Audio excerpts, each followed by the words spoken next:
God, we thank you so much for being a God that is always near, near in our lives individually, near in this community, near even in this meeting, God. God, we thank you for all the good and wonderful things about this town. We pray that we would always think more about the good than we do any negative that might be present. And we just pray that you help us to build upon what is good already. God, I thank you for the leaders of this city. And I pray that you would give them wisdom and discernment, not just to make good choices, not just to make choices that are good for this town, but choices that are good for the furthering of your kingdom. God, I just pray that you reign over this town, and that this town reflects who you are. God, we thank you for just always loving us. We thank you for your grace and your mercy that you constantly give. I just pray that you bless all the workers of this town, all the public safety officials, all the people who do jobs that should get a whole lot of credit, but that we don't even think of. Thank you for them as well. God, I just pray for your blessing on everything that is about to happen. In Jesus' name I pray. Amen. Councilman Stewart, would you lead us in the pledge of allegiance? Lead on me in the pledge. I pledge allegiance to the flag of the United States of America and to the republic for which it stands, one nation, under God, indivisible, with liberty and justice for all. Welcome, everyone.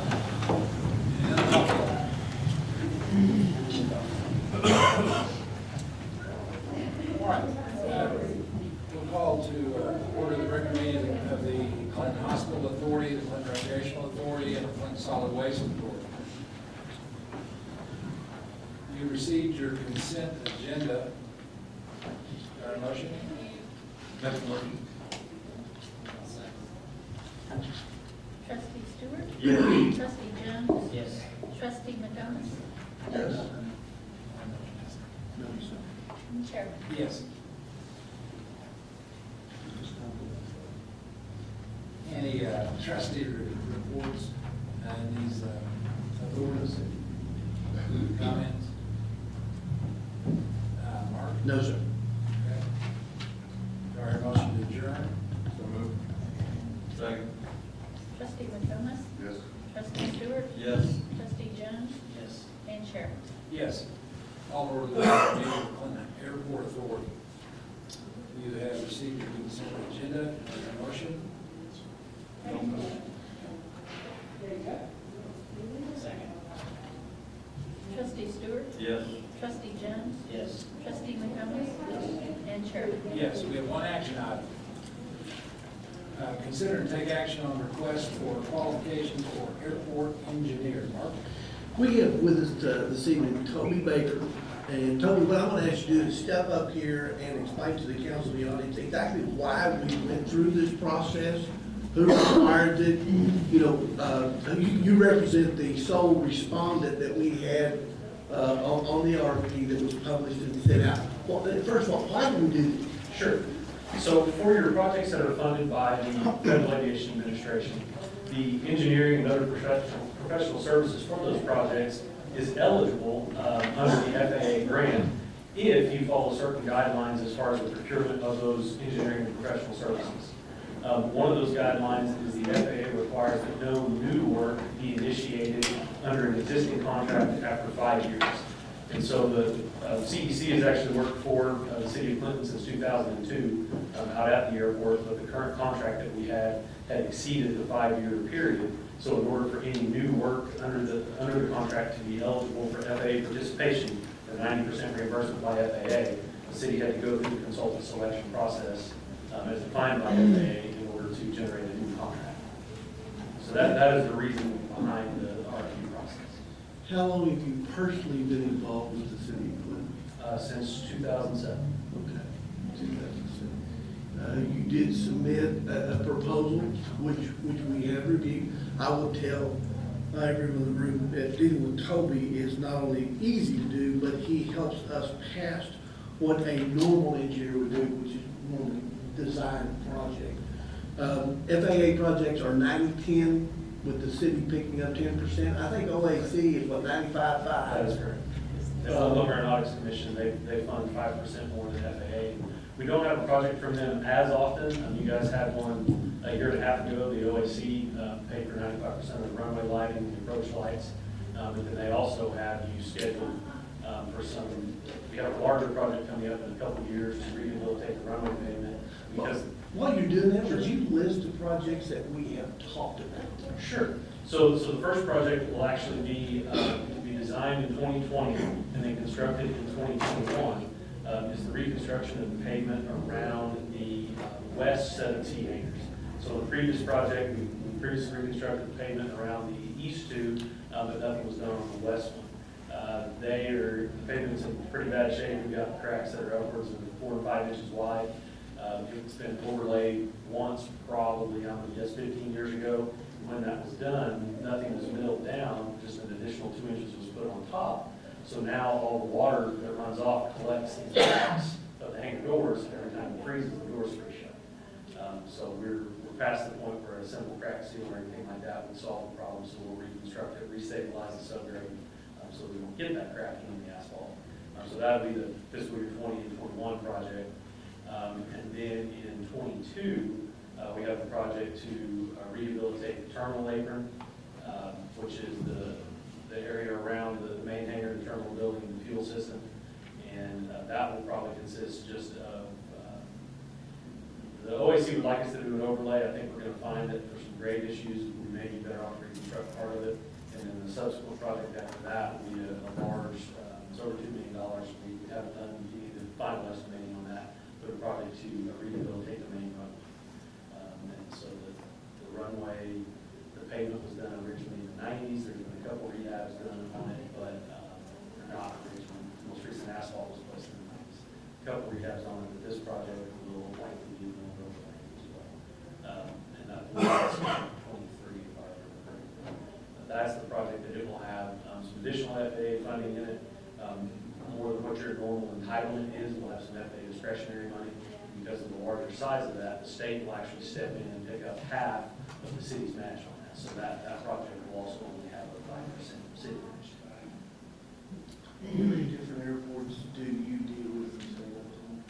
We've done work on 36 and 37, and we have active 5-year contracts at 27. Anything else that you want to present? No, we appreciate the opportunity to submit. We've had a great relationship with the city of Clinton for a very long time. You were one of the CEC's first airport clients, and so we appreciate the opportunity to continue to serve the city. And staff recommendation is to approve another 5-year contract with CEC. Does that require council action? And then is that eventually a printed contract that we sign? Yes. It's signed. Was that in the packet? I didn't see it. That's what I didn't see. Yes, yeah, there'll be a new master contract and then an amendment to that contract for the first project. So we move to do this tonight. Then you will be authorized to sign on that.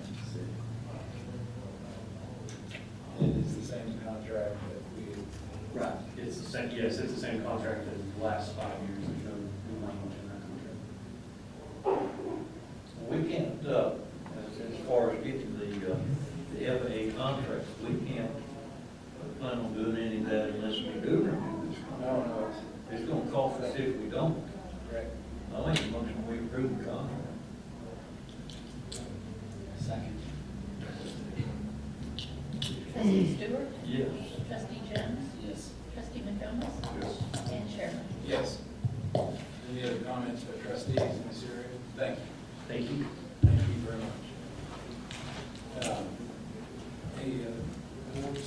Okay. Mark? No, sir. Okay. Do I hear a motion to adjourn? Second. Trustee McComas? Trustee Stewart? Yes. Trustee Jones? Yes. And Chairman? Yes. Call to order the regular meeting of the Planning Authority. You have received your consent agenda. Do I hear a motion? Trustee Jones? Yes. Trustee McComas? Trustee Stewart? Yes. And Chairman? Yes. We have one action item. Consider and take action on bids for painting the water tower. The water tower in question is the West Side High Tower, which is immediately north of I-40 and just west of 28th Street. The base bid was to paint the outside of the tank, which I'm sure you'll all agree is rather unsightly at the time, just due to the amount of rust, the amount of time it's been since it was done. Alternate one, number one, I believe, was the inside dry area, which is the inside of the column that's down what supports the part of the tower that contains water. Alternate number two was the inside wet area. Now, and there's a bid tab in that shows the 4 different companies that submitted bids and the amount. A low bidder was G&L Tank Sandblasting out of Shelbyville, Tennessee. Now, remember that when you repaint a water tower on the inside where the water's kept, you strip it back to the steel. You sandblast all of that and repaint. The dry areas can be repainted if the existing paint is in condition to do so. We're fortunate that ours is. It will be power washed, of course, on the outside, but we did not need to go back to the steel on the outside.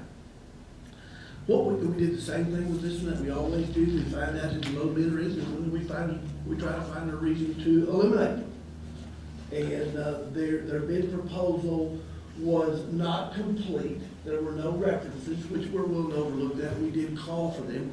We didn't get what we would call a professional or responsible response from the ownership of said company, and we couldn't find any industry knowledge of the company. So for that reason, they were, in our opinion, they were eliminated, and we moved up to the next low bid, which would be Midwest Maintenance and Coating out of Evansville, Indiana. And I would remind everyone, if you look at the bid tab, there's not an Oklahoma company that bid the project. Tennessee, Kansas, Alabama, and Indiana. Still, to get 4, I felt we were pretty fortunate. But back to the bid of Midwest Maintenance Coating, the total bid was $256,000. Now, I would tell you that the engineer's estimate for this project for all 3 phases or areas was $400,000 plus. We don't ever publish the engineer's estimate because you'll find contractors that will bid to it. But be that as it may, we have these 4 bids. Burns McDonald, or who I had review the proposals and to make sure that they are being done specifications, and they're the ones that called references to make sure that these bidders were what we would call legitimate and trustworthy. I believe there's a performance bond and a construction bond that was required, performance and bid, maintenance bond. They've got everything they need to be. Now, the question is as to whether the council wants to proceed with this. Staff recommendation is to do the base bid, alternate 1 and alternate 2. There is always a certain cost of mobilization for the company to move their equipment and staff out here. It's always cheaper if you do everything at once. Was that included in this stuff? Oh, yes. Let's just turnkey do it. What, now, once it's done, there'll be relettering. Now, is this company involved with that? Yes, they are responsible for the verbiage that will be on either side, and I believe it says Route 66 Museum, and we put that on both sides. I believe that's just on one side now, but it will be on both sides, and on the south side, which is the side that would face I-40, there is a red tornado. Obviously, we need to take a peek at that before they put it up there. Yes. That does involve, then that's turnkey. Yes, sir. And there was some additional work, like we had a broken vent. There were some things that DEQ wanted us to fix, and that was part of this project as well. When was the last time we had this event? I don't. I know when it was built. E.T. Yeah, my daughter's 41, and that's when it was built, 4 years ago. It's It's been a long time. in the last 10 years, 20 years? Yeah. You're talking to the wrong guy. I don't I'm know. trying to get a gauge on how long it lasts. You know, that same question came up in the department head meeting, and the answer is it all depends. How good was the job that was done? What's your weather like? What's your climate like? Nothing lasts the same place everywhere, but it all depends upon the quality of paint that was applied. But you're saying that it's good enough on the outside, but they're not, this bid would not include having to sand it all down and go to the. Right. Remember, we had a firm come in and test the paint on the outside to see just what, they will power wash it, but they don't need to go back to the metal on the outside.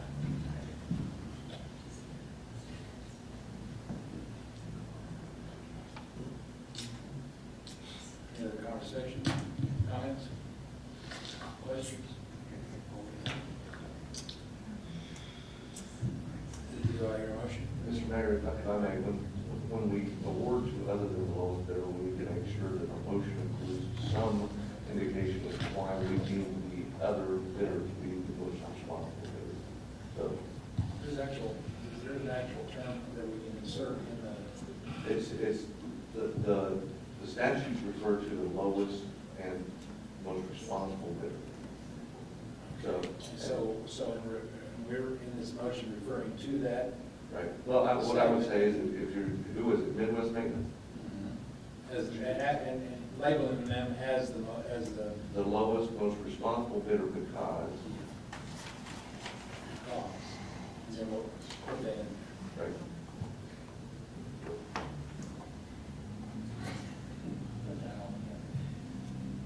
Can you state the bid?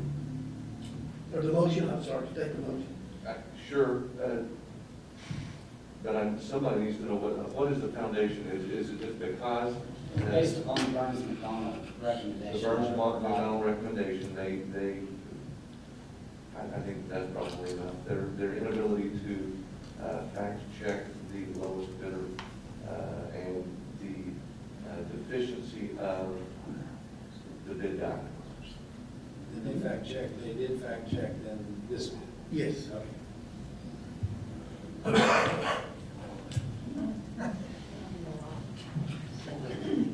Well, with that, Right, that's what I would say, the deficiency of the bid documents as well as the fact checking performed by Burns McDonald would be the basis of the clause. That's what I was gonna say. actually, I thought that was you talking. I thought it was you. Okay. That's motions. You want to make a motion? Oh, That's you. So, I'll make that motion. Very well. Have a second. And I'm gonna let my attorney write that down. Second, okay. Trustee Stewart? Yes. Trustee Jones? Yes. Trustee McDomas? Yes. And Chairman? Yes. Any other comments in this area? Mark? No, sir, thank you. Okay, our motion to adjourn. So moved. Trustee Stewart? Yes. Trustee McDomas? Yes. Trustee Jones? Yes. And Chairman? Yes. Call order the regular meeting of the Clinton Industrial Authority. You received your consent agenda. Do I hear a motion? Trustee McDomas? Trustee Jones? Yes. Trustee Stewart? Yes. And Chairman? Yes, we have one action item. Consider and take action on Clinton High School soccer boosters application for tourism fund. Representing Max. I'm here on behalf of the Executive Committee of the Chamber of Commerce to present a grant application for the Clinton High School Booster Club for a soccer tournament to be held March 27th through the 29th. Estimate an influx of people of 1,500 over the 3-day period. Assumed to have, several hundred rooms over a 2-day period since the 18 field, and some of them were far away as Miami, Duncan and places like that. So this is would be the third year it was approved. The executive committee recommends that we do approve this for the high school booster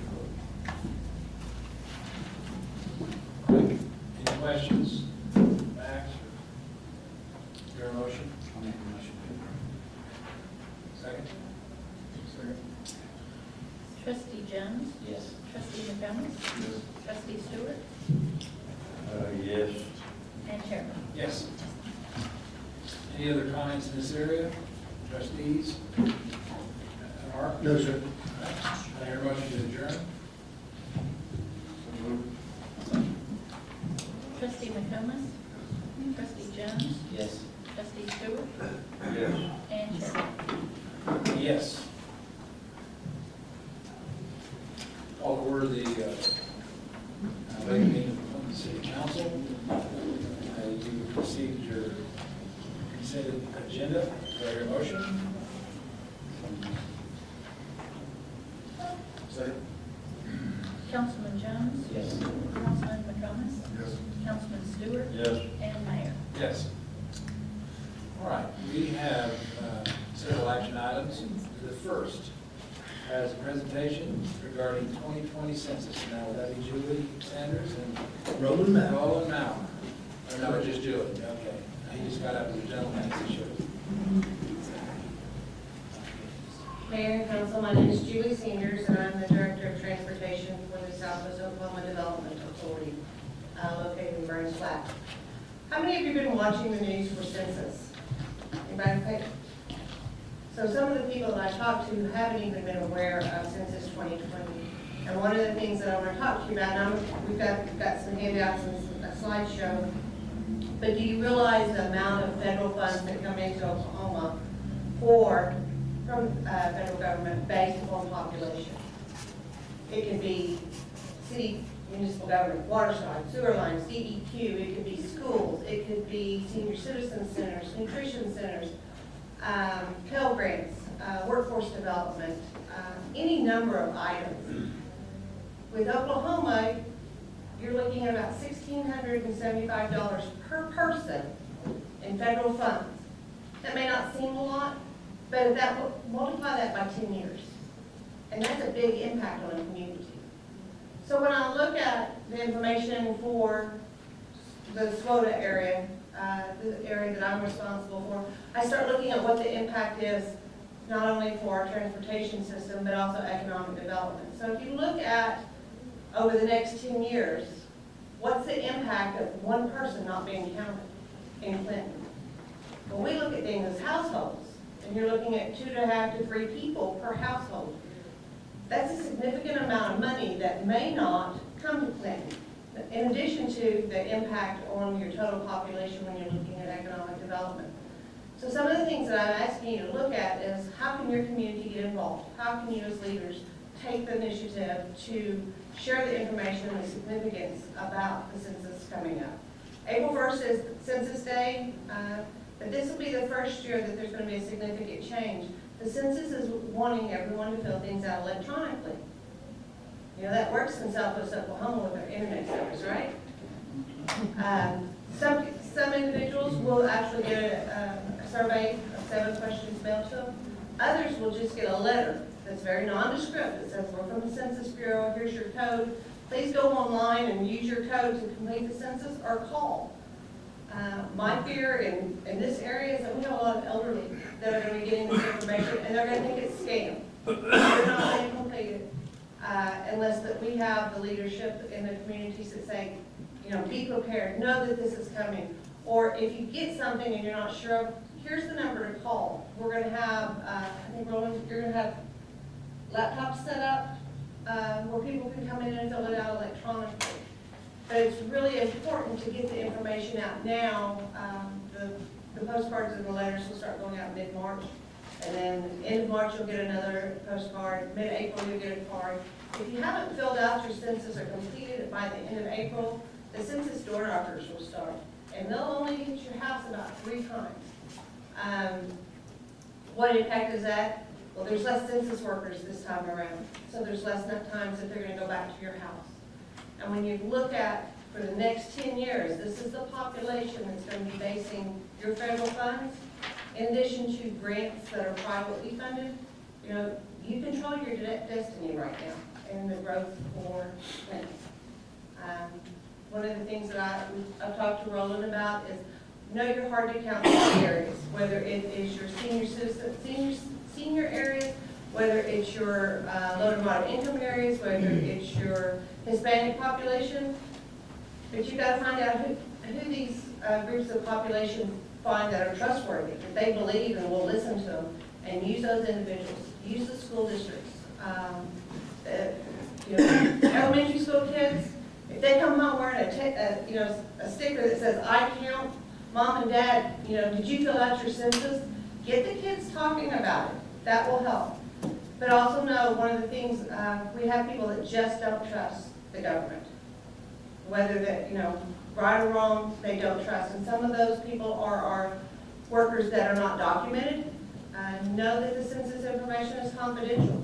That information, their name, anything associated with their name, won't be revealed for 40 years. And a census worker can't reveal that information, they can be sentenced to prison 5 years.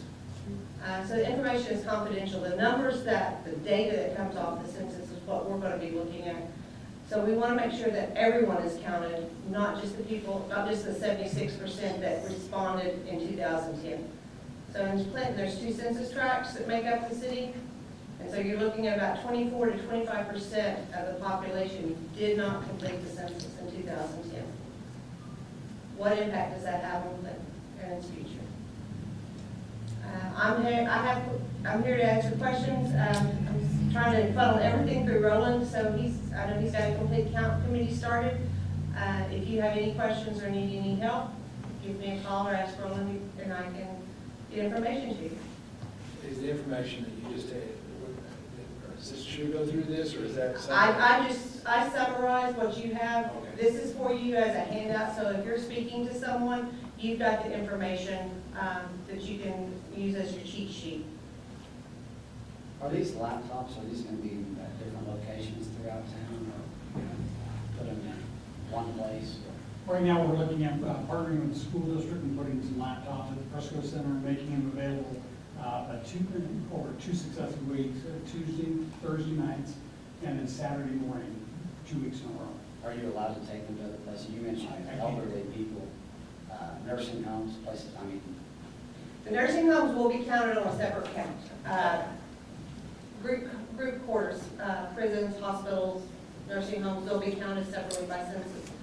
One of the things that SWOTA's area of aging agencies and their case managers, that as they go into homes where people are homebound, they're going to be taking laptops or their phones in to let people fill their census out that way. But if you have other ideas, I'm sure Roland will be glad to listen to them. And Chris, in response to your question, Roland, the laptops that you're talking about belong to the school system? That's my understanding. And they must remain at the Frisco Center? That's correct. And you're gonna have bilingual individuals that will help assist? We'll get bilingual volunteers to help out. Okay. Any other questions? We're also, the county is gonna do the same thing. We're gonna have them at the courthouse, so they'll be able to go there also, and we have some bilingual people there also. We're looking at maybe, we don't know how many yet, but we're gonna be looking at doing that also. The library system was brought up. I don't know where they're touching on those, but to me, that would be a place where they could go to, but I don't know that on the library. But the courthouse, because it don't affect just cities, it affects the whole county. Yes. All the count makes a difference in where it is and how it goes. The libraries are involved with the 2020 census. You might check with your librarian, but I know that all the libraries in the state have been contacted as a place, since they all have internet. Is this census just for U.S. citizens, or is it for anybody that comes across the border? It's for anybody that's here April 1st, 2020, whether they're here legally or illegally. So that's gonna use our taxpayer dollars to send this $1,252, or whatever you said, per individual, back to the state of Oklahoma. Anybody It's that, gonna increase our taxes. I don't know about increasing your taxes, but it's gonna increase your share of federal funds coming back to your community. But the census does not look at how you got here, they just wanna know who was here April 1st. And if you have children that are living between blended families, those families need to talk about who's gonna count the kids. If you have homeless people, whether they're couch surfers or they're sleeping, in the exposed area, That counts the people that sleep on the couches too. It's wherever you're sleeping, April 1st. Okay.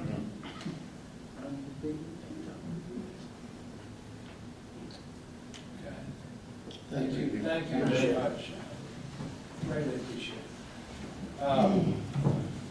All right, so then our next item will be consistent with that. Consider to take action on resolution 899 regarding the 2020 census partnership. Roland, I think this is yours. Looks like his handwriting. He does. Good evening, Mayor, City Council, Roland Mauer, the Clinton Economic Development Authority. I do not have a ball on this, but a group of concerned individuals in the community got together and have been talking about the 2020 census. I refer to this group as the mayor's census posse. And the four of us have gotten together, have tried to identify some strategies that we can use to increase the count in Clinton, Oklahoma. I think what we can do is that the resolution in front of you tonight is really one of 4 things that we're looking at. We talked about making computers available for the public to come in and have assistance in filling out the census form. That's one. We're also going to have some advertisements in the Daily News, and that's not only in English, but it will also be in Spanish. Thirdly, we're also putting together a direct mail piece that's going to be mailed to a majority of the city, basically from 13th Street East, from the north side of town, south side of town, all the way east, to make sure that we hit as much of the rental properties as we can in the community. We want to make sure that everybody understands they have an obligation and a responsibility to fill out the census form.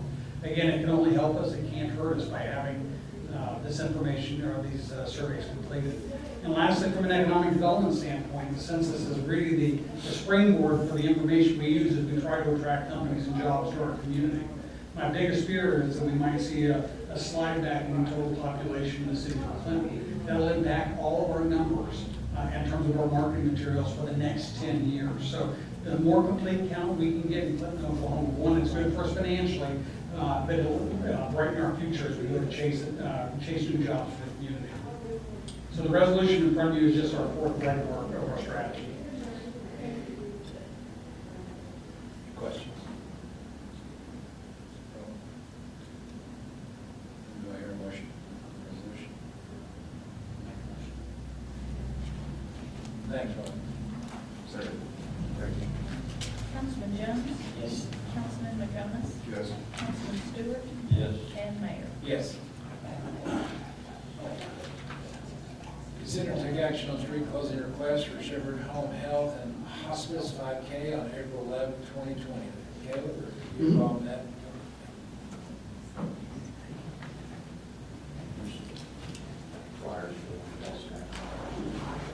Caleb Moore, Shepherd Home Health and Hospice. We're going to do a 5K April 11th, and we have 4 areas that we want blocked off for traffic for, I say, an hour and a half, roughly, long enough for the runners to get back. Start right there at our office on 30th Street at 525. We'd like to have Hayes at 30th block, Custer and 31st, and then 40th and Custer. Is this a first? Do what? Is this a first or has this been done before? This is the first. And is not the fire department going to? Yeah, we will have fire department on there to develop traffic control or just the safety of the runners. That's a Saturday morning. Yes, sir. Starts at 8 a.m. and then I'd say probably 9:30, we'll be able to open everything back up. Something like this be published somehow to tell the general public. I'm sure they're advertising for it. Yeah, that they will be closed. The roads will be closed. And it does require council action due to the magnitude of the closures taking place. Now, where did you say the place you were again, 40th? The 30th and Hayes, right there, right by the hospital, Custer and 31st, right where Red Rock was, and then 40th and Custer. So there's still access to the emergency room? Yeah, both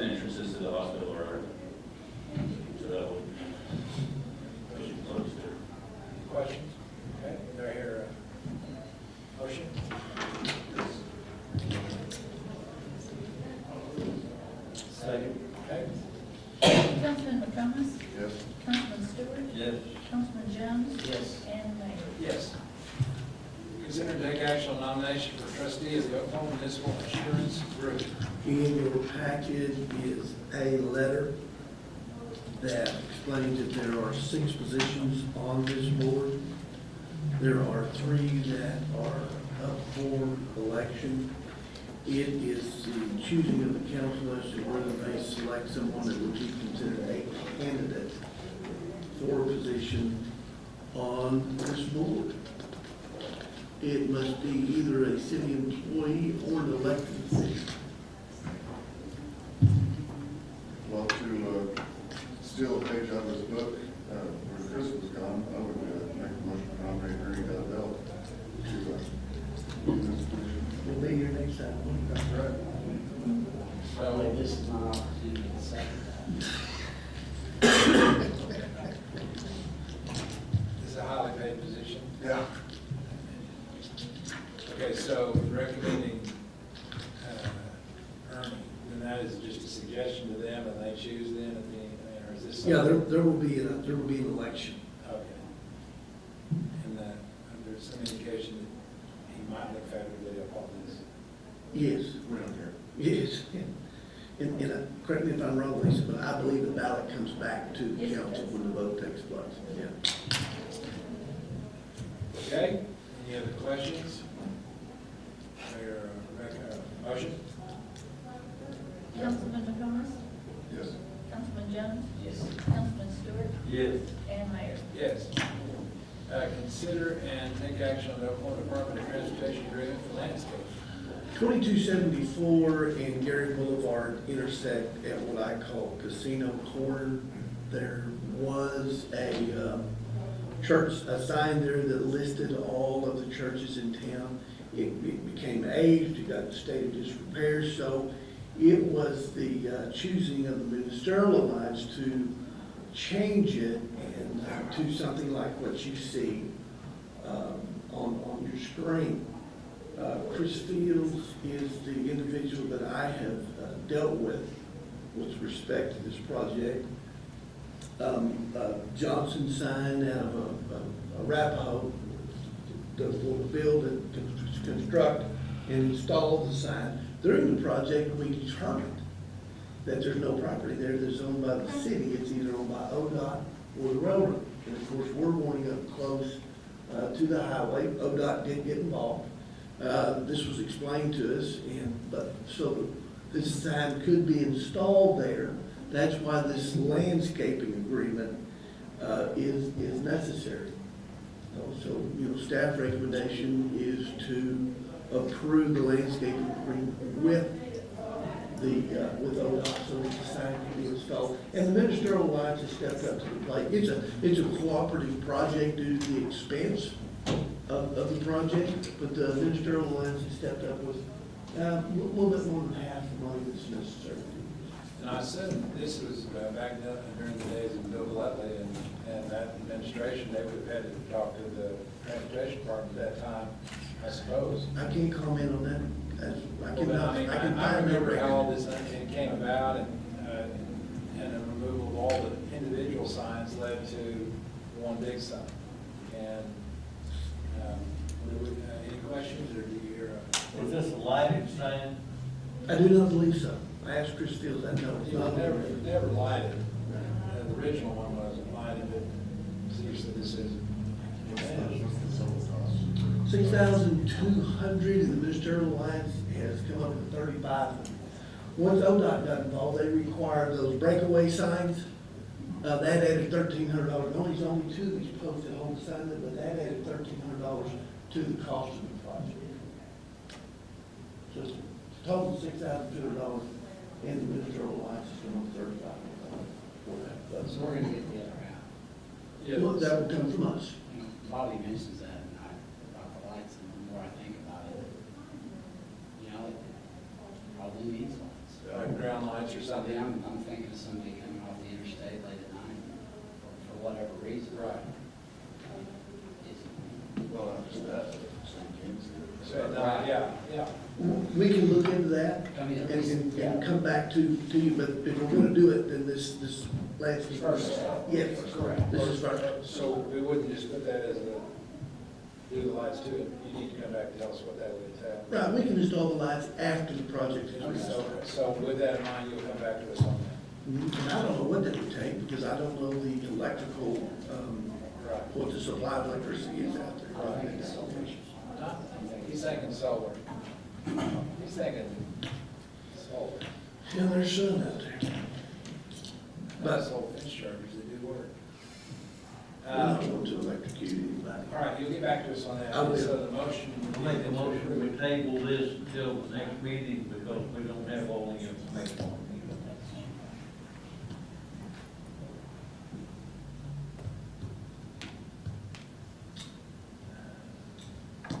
Well, question then, will the land is by 2 weeks? 2 weeks. I'll find out what it would cost to add lighting to the project. And then bring this back up as a full-blown, I will as add this plus whatever it would take to do the lights, if that's possible. Yeah. Okay. What do you think? Personally, I'd like to move forward with it. We know we're gonna do the sign. We do the sign and then, what you're saying, do the sign and then if the lights make sense. If it's financially feasible to do it, we come back. Right. But whether the lights are there or not, you're suggesting that we just go ahead and do the sign. Okay. Any other comments on that? Got that? Okay, is there a motion then? I would make a motion, we go ahead with the sign. Do we even verbiage in there that we would come back and address it on the light? None of the instruct We just instruct him to do it right now. Yeah. Okay. That doesn't need to be in your So motion. we would move forward with the sign, with the instruction that you would seek out what the cost would be. So you're approving the landscaping agreement is what your The motion is. landscaping agreement, yes, I think we want to move forward with that. Is there a second? Councilman Jones? Yes. Councilman McCombs? Councilman Stewart? No. And Mayor. Yes.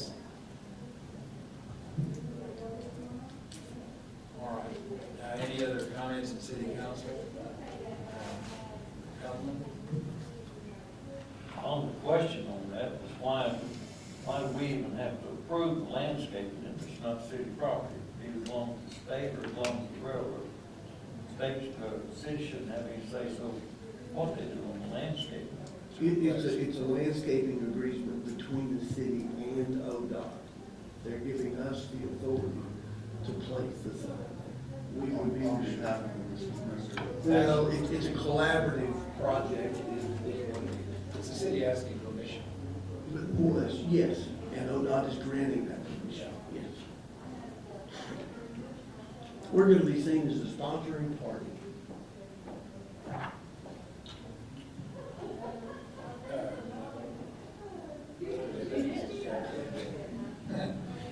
Okay. You got anything else?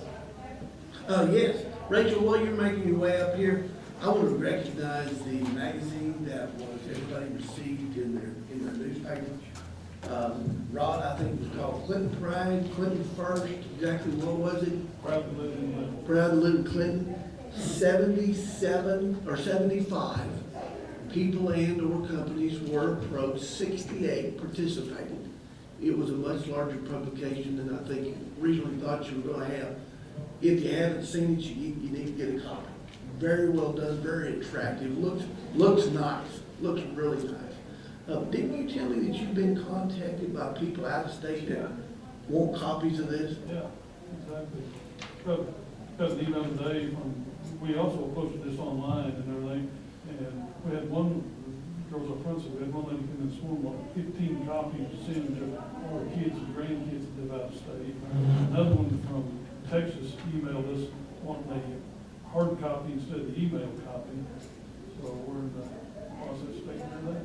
You know, I wish Roland was still there, because this is something that he could use. You don't see this type of publication in other communities. I have yet to see one in other places, especially in our side. The only thing similar was back in, when was it, 2003, well, whenever our centennial was.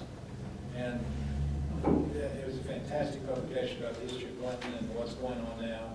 And this is really fantastic. And I know Roland's gonna use it. Clinton First is March the 7th.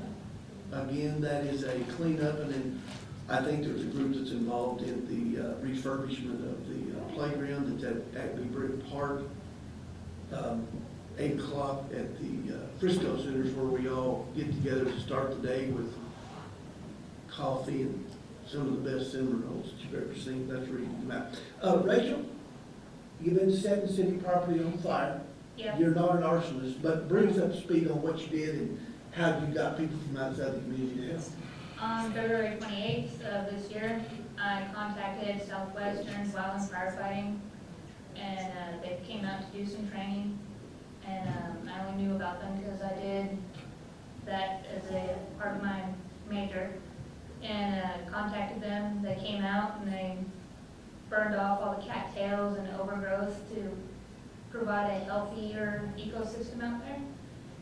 So right now it's healing and should grow back prettier, greener, and hopefully no more cattails. So that way we can open up more land so more people can come out to fish.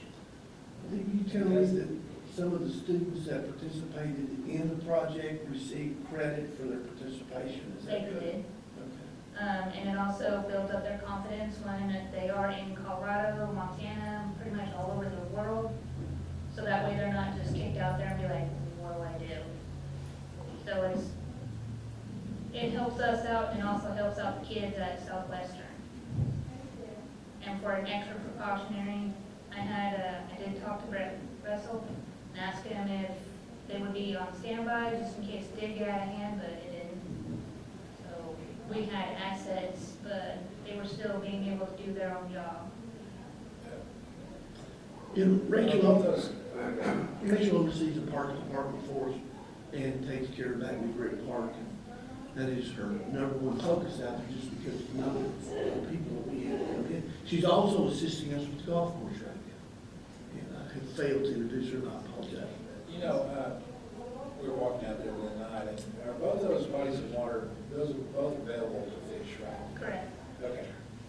But that's from the bank, right? I mean, they're not little, like, people don't get in the water and fish or on floaters and things like that. It's all, I was asked that question, it's just.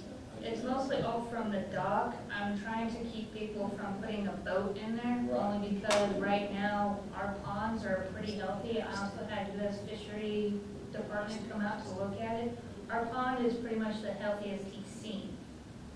There's no fungus growing in there, no zebra, snails, no nothing. So I kind of want to keep it that way, which is healthy for the fish. So both areas are, you can fish everything, okay? Correct. So it's not permissible to put a kayak in? No. I mean, I might put a kayak in there and maybe spray the cattails, but that's about it. Do that. Or you can if you want to.